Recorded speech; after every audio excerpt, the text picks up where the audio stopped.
So there are a few different ways to do this. I think I'm going to do this by creating a separate object. I'm going to call it a menu manager.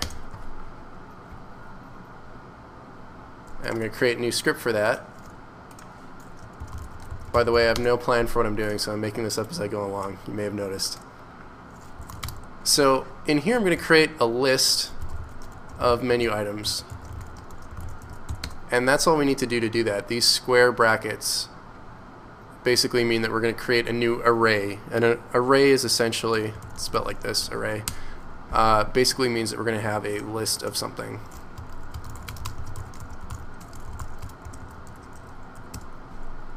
And that's what we've got a list of, this menu item component that we created earlier. So now that we've got this list of things, let's create a new variable that will be an index into our array, and we'll call this current menu item, and we'll make it an integer value. We'll set it to 0.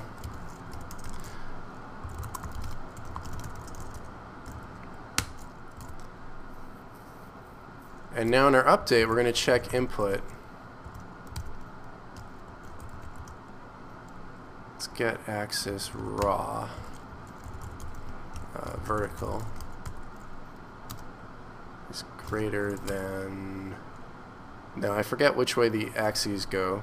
So basically what we're doing is we're getting the up and down axis. It's already defined in Unity by default, and you can change it by going to Edit, Project Settings, Input, and you can see all the different axes here. So here is vertical. It's mapped to negative button down, positive button up. So that means that when we hold the up arrow key, we will get a positive value coming out of this function call. So I'm going to say greater than 0.9.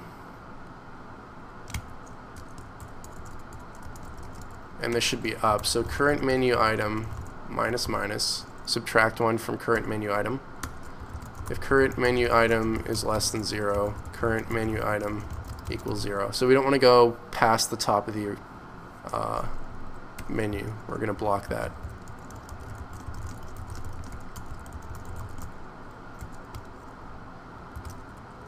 Less than negative 0.9, which should mean down. We're going to increase our index value here. And if current menu item is greater or equal to menu items dot length. Dot length is something we can call on an array to get the length of the array, and we don't want to go past it because then we'll run out of array and have an error, and we don't want that. So current menu item equals menu items dot length minus 1. So let's see if this does anything. It won't work the way we want it to, but we have to actually configure this properly. So we have an array of menu items and we haven't put anything in them yet. So we're going to add 3 entries. And you can see that these already are set up to, if you click on here, you'll get a menu with all the menu items that are in the scene because we specified the type as being a menu item, and this is really handy. And if we actually gave these things more meaningful names like menu item space new game, menu item space continue space exit, we can go in here and actually see the names of all these things, so it makes it very convenient to assign these objects into this array.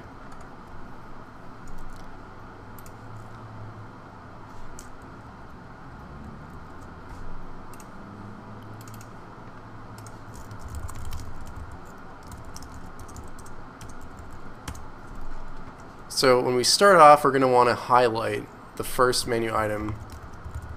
So menu items, current menu item on selected true. That's this function that we wrote earlier to tween the object in and out. So let's see if this works. Okay, so we start the scene and the first selected object pops out. Now we can go in and change our current menu item value in the editor, and it should select the appropriate menu item. So that seems to be working. And we can see that our You can see that our up and down presses are changing the value here. I don't know if it's changing it accurately yet. It's probably a bug in this code. Well, the problem right now with the code is that there is no delay on the up and down movement. So what we need to do is add some kind of a delay in here. So I'm going to do that by actually adding a delay counter. Actually, I've got a more interesting idea. So let's try that while true loop in start that we did before. So this is kind of an alternative to putting code in update that gets called every frame. You can just have a loop in start with a yield function, and the yield function will basically let the rest of the program run. Without the yield function, this would be an infinite loop that you'd never be able to get out of. So let's add a yield new, wait 4 seconds, 0.25 or something. Actually, let's make this a variable so we can change it. Call it key delay. And we'll just throw this in here. And we need to move this to after the point where we've actually set this up. Okay, so now what we have to do to actually have this apply properly to our menu items, we need to unselect the menu item that we were on, and then after we change the value, we need to select the new menu item. And same thing over here.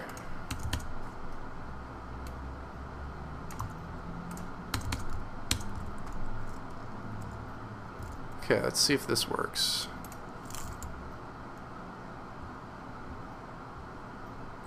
Okay, sweet. So we can hold down the value, or hold down the key, and cycle through these things with a delay.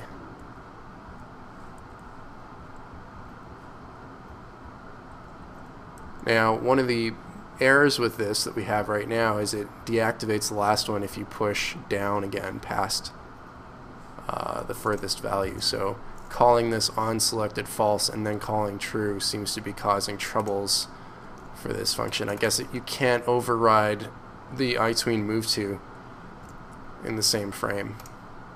So to fix that, this is going to be a little bit ugly, but we'll make an old current old menu item. Actually, let's call it last menu item. It's a better name.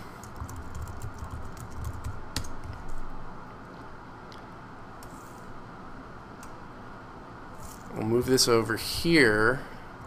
And what we're going to do is say last menu item equals current menu item. So we're going to save the current menu item before we change it.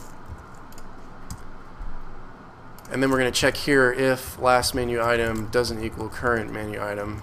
So if we actually selected something different, then set the last one, the one that we were just on, to false. Otherwise, we'll leave it alone. So we can copy this code over here. I'm just going to copy this whole block like so. And then I'm just going to take this part, which is the actual part that's different, put that there. Okay, so let's see if this works.